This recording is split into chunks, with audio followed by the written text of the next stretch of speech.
ನಮಸ್ಕಾರ ವೀಕ್ಷಕರೇ, ಜಗತ್ ನ್ಯೂಸ್ ಕನ್ನಡ ಚಾನೆಲ್ಗೆ ನಿಮ್ಗೆಲ್ಲರಿಗೂ ಆತ್ಮೀಯ ಸ್ವಾಗತ. ಸ್ನೇಹಿತರೆ, ವಿನಾಶಕಾಲೆ ವಿಪರೀತ ಬುದ್ಧಿ ಅನ್ನೋ ಹಾಗೆ ಇರಾನ್ ಸರ್ಕಾರವು ಯಾವುದನ್ನು ಮಾಡಬಾರ್ದಿತ್ತೋ ಅದನ್ನೇ ಮಾಡಿ ಪ್ರತಿಭಟನಾಕಾರರ ಮೇಲೆ ಗುಂಡನ್ನು ಹಾರಿಸಿ ತನ್ನದೇ ದೇಶದ ಸಾವಿರಾರು ನಾಗರಿಕರನ್ನು ಬೀದಿ ಬೀದಿಗಳಲ್ಲಿ ಶತ್ರುಗಳ ಹಾಗೆ ಹೊಡೆದು ಹಾಕಿದೆ.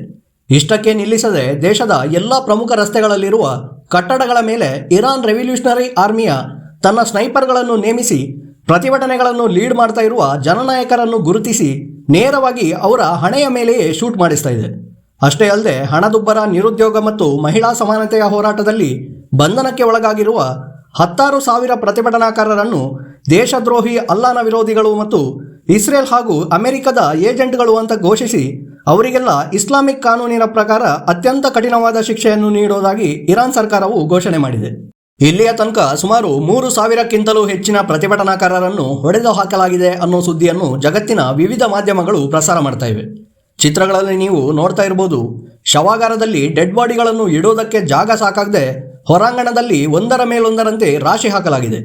ಒಂದು ಕಡೆ ಇರಾನಿನ ರೆವಲ್ಯೂಷನರಿ ಗಾರ್ಡ್ಗಳು ಅಲ್ಲಿನ ಜನರ ಮೇಲೆ ಗುಂಡನ್ನು ಹಾರಿಸಿ ಅವರನ್ನು ಬೀದಿ ಹೆಣವನ್ನಾಗಿ ಮಾಡ್ತಾ ಇದ್ರೆ, ಇನ್ನೊಂದು ಕಡೆ ಇರಾನಿನ ಸೈನಿಕರು ಗುಂಡನ್ನು ಹಾರಿಸಿದ್ರೆ ನಾವು ಪ್ರತಿಭಟನಾಕಾರರ ರಕ್ಷಣೆಗೆ ಬರೋದಾಗಿ ಹೇಳಿದ್ದ ಅಮೆರಿಕದ ಅಧ್ಯಕ್ಷ ಡೊನಾಲ್ಡ್ ಟ್ರಂಪ್ ಮಹಾಶಯ ಈ ಜನಾಕ್ರೋಶದ ಬೆಂಕಿಗೆ ಪೆಟ್ರೋಲ್ ಅನ್ನು ಸುರಿಯೋದಕ್ಕೆ ನಿಮ್ಮ ಪ್ರತಿಭಟನೆಯನ್ನು ಇನ್ನಷ್ಟು ತೀವ್ರಗೊಳಿಸಿ ಮತ್ತು help is on the way, make Iran great again ಅನ್ನೋದಾಗಿ ಸೋಷಿಯಲ್ ಮೀಡಿಯಾದಲ್ಲಿ ಪೋಸ್ಟ್ಗಳನ್ನು ಹಾಕಿ ತಮಾಷೆ ನೋಡ್ತಾ ಇದ್ದಾರೆ.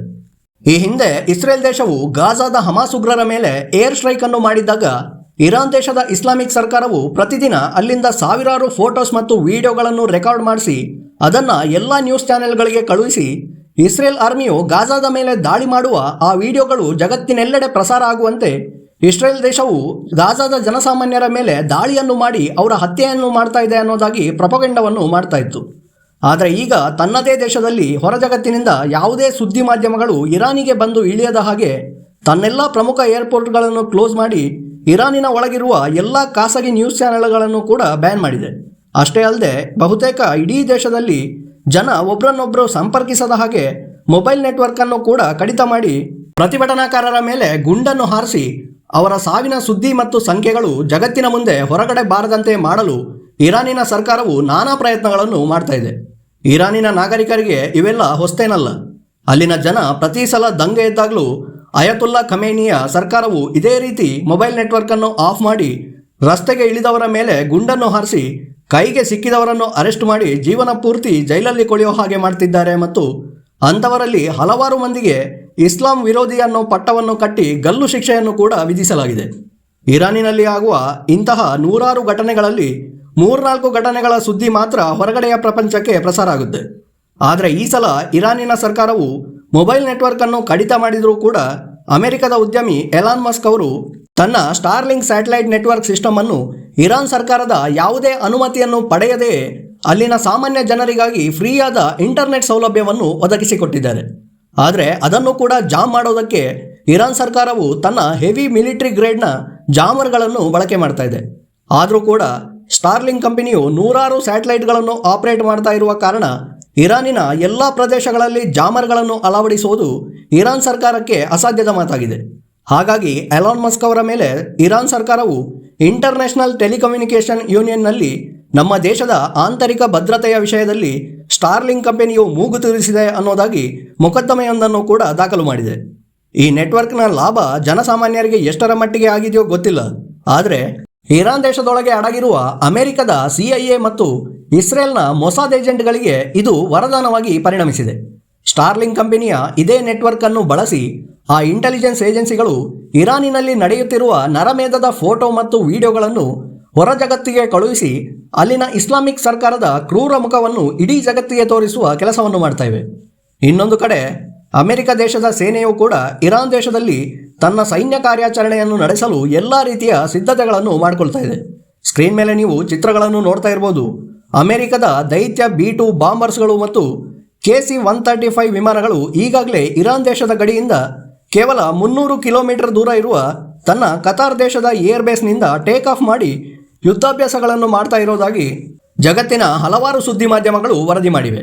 ಈ 2 ವಿಮಾನಗಳಲ್ಲಿ B-2 ಸ್ಟೆಲ್ತ್ ಬಾಂಬರ್ಗಳು ಮೊದಲಿಗೆ ಇರಾನಿನ ಎಲ್ಲ ರೀತಿಯ ಏರ್ ಡಿಫೆನ್ಸ್ ಸಿಸ್ಟಮ್ಗಳು ಮತ್ತು ಅಲ್ಲಿನ ಪ್ರಮುಖ ಸೈನ್ಯ ನೆಲೆಗಳ ಮೇಲೆ ಬಾಂಬಿಂಗ್ ಅನ್ನು ಮಾಡಿ ಅವುಗಳನ್ನು ಧ್ವಂಸ ಮಾಡುವ ಗುರಿಯನ್ನು ಹೊಂದಿದ್ರೆ KC-135 ವಿಮಾನಗಳು ಈ ದೈತ್ಯ ಬಾಂಬರ್ಗಳಿಗೆ ಆಕಾಶದಲ್ಲಿ ರೀಫ್ಯೂಲಿಂಗ್ ಮಾಡುವ ಕೆಲಸವನ್ನು ಮಾಡ್ತಾ ಇರ್ತವೆ.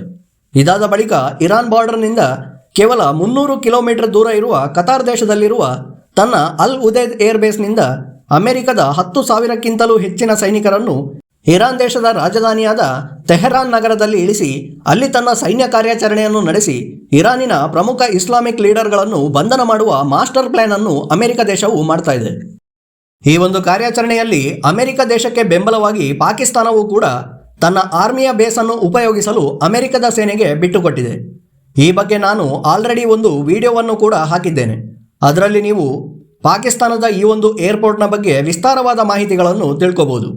ಅಂದರೆ ಇದರ ಅರ್ಥ ಅಮೆರಿಕ ದೇಶವು ಇರಾನಿನ ಇಸ್ಲಾಮಿಕ್ ಸರ್ಕಾರವನ್ನು ಬೀಳಿಸಲು ಅವರದ್ದೇ ಬ್ರದರ್ಹುಡ್ ಮತ್ತು ನೇಬರ್ ಕಂಟ್ರಿಗಳಾದ 2 ಇಸ್ಲಾಮಿಕ್ ದೇಶಗಳ ನೆಲವನ್ನೇ ಬಳಕೆ ಮಾಡ್ತಾ ಇದೆ.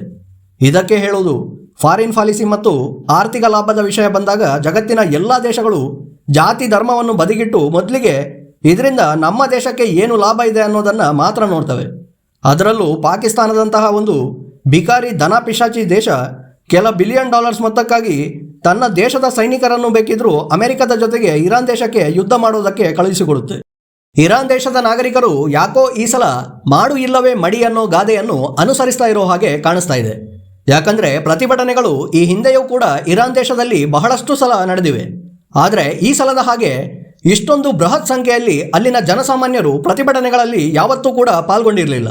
ವಿಶೇಷವಾಗಿ ಮಹಿಳೆಯರು ಕೂಡ ಮನೆಯಿಂದ ಹೊರಬಂದು ಯಾವುದಕ್ಕೂ ಹೆದರದೆ ಬುರ್ಕವನ್ನು ತೆಗೆದುಹಾಕಿ ಇರಾನಿನ ಸರ್ವಾಧಿಕಾರಿ ಅಲಿ ಖಮನೈನ ಭಾವಚಿತ್ರಗಳನ್ನು ಸುಟ್ಟು ಆ ಬೆಂಕಿಯಿಂದ ಸಿಗರೆಟ್ ಅನ್ನು ಹಚ್ಚುವ ಒಂದು ಟ್ರೆಂಡನ್ನೇ ಶುರು ಮಾಡ್ಕೊಂಡ್ಬಿಟ್ಟಿದ್ದಾರೆ.